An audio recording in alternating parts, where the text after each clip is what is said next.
The absolute worst thing that can happen to an ENFP is getting trapped in routine and repetition.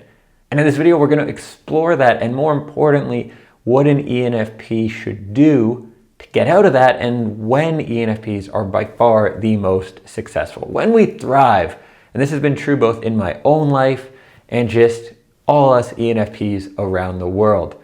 By the way, if you are new here, my name is Dan. This is Dreams Around the World. And my mission here is to help you become the best version of yourself, all while creating the most awesome life possible for you and those you love. Now, I am one of those crazy ENFPs, which means just I am an ENFP. And in my experience, the times that I have done my absolute best, when I've felt that I've reaching my potential and that I've made big change, have been when it was a must. When I was up against the wall, when the pressure was on, and when I needed to make something happen. That could have been quitting a job when I had to start my business to live off of, so I quit. I was broke, and I just was like, all right, time to start selling advertising. It was like a media business I had. I was, had a little newspaper thing. It was cool. Or whether it was moving to Costa Rica and being like, you got to make this work, or you're going to be homeless in Costa Rica. It's always been about having to do it, pushing myself and creating that pressure. And you know what was really kind of crazy is in the early part of my life, let's say like early 20s, I always felt like I needed that in order to be successful. And I think I probably unconsciously created situations where I was like really desperate, and that forced me to step up. I always had this thing like, my life is too easy. Middle-class white dude in Canada, like I have no pressure, so I'll never do anything.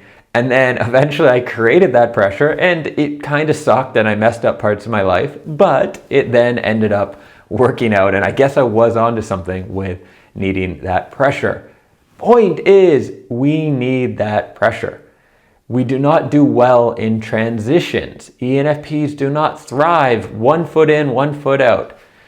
Hey, I'm going to start my own business, but I'm going to stay at this job, and then I'm also going to make sure I have 6 years living expenses in the bank, as well as blah, blah, blah. It doesn't tend to work out. We do that for one reason. We hate being uncomfortable. We hate having awkward conversations, like ending a relationship or quitting a job, and we are ultimately anxious of the future. And that can lead to, hey, maybe one day I'll see, behavior. And it doesn't work out for us. It does not work out very well at the very least. And it leads to getting stuck in something.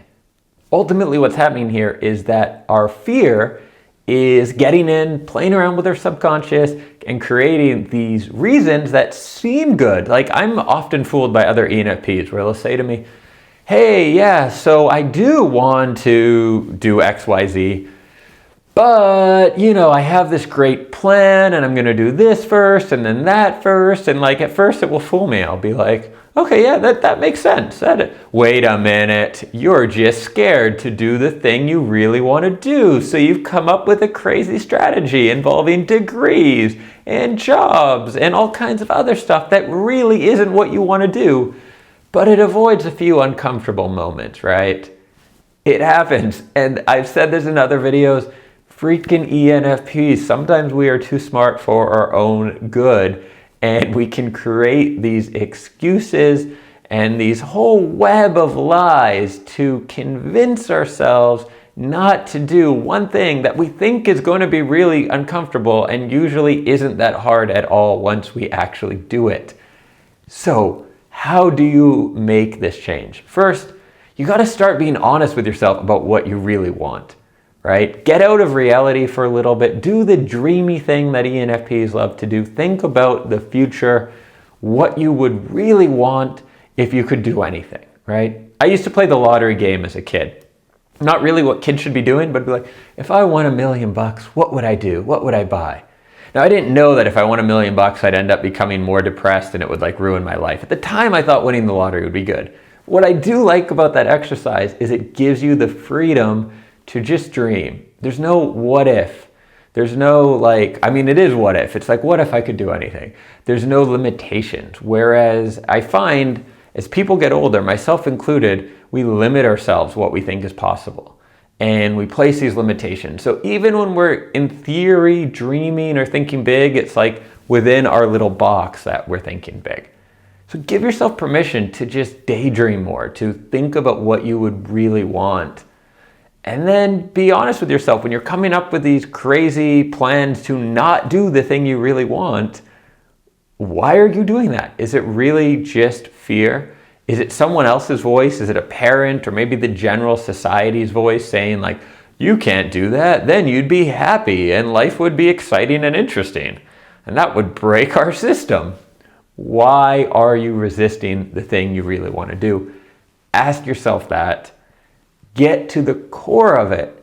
And then, once you know, you got to take some kind of big action. You got to do something that commits you to following through. Could be buy a plane ticket. Could be sign up for a course. It could be write a really painful email to end a relationship. Also, don't dump people by email. That's messed up.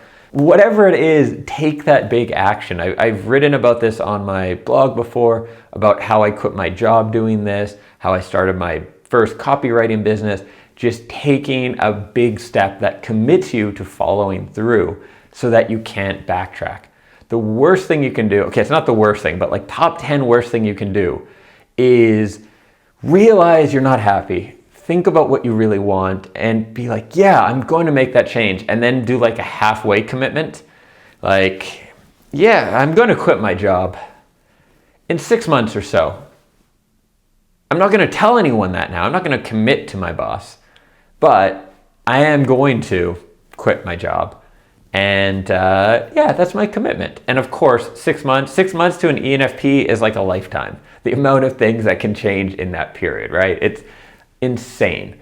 So don't half-ass make that change. When you have that fire, when you know you're not satisfied with your current situation, and you must make a change, make it in that moment. Commit to something in that moment that will hold you through to it. And then really, you're gonna step up. You're an ENFP, you're a badass. When you gotta do it, you're gonna pull it off. You're gonna make it happen. I have no doubt about that. But you've gotta be honest with yourself about what you really want. Face that fear just for like 10, 20 seconds. I have a rule on my website, 20 seconds of courage. It's from that Matt Damon movie, We Bought a Zoo. Brave people are not brave 24/7. They're brave for like 30 seconds and they do something really courageous in that moment, and then that commits us to a better life through and through. On that note, I think I'm going to film a video about how I committed to quitting my job in advance. That was a really cool experience and I'll share that as well. I'll link to that at the end of this video if it's out already. If you have not yet subscribed to the channel, hit that subscribe button and hit the bell so you get notified when I make new videos. Otherwise, you won't know when there are new videos, which is 3 times a week. Thank you for watching. Catch you in the next video soon. And I hope you found this inspiring and you're going to take some action and be that badass I know you are. Ciao.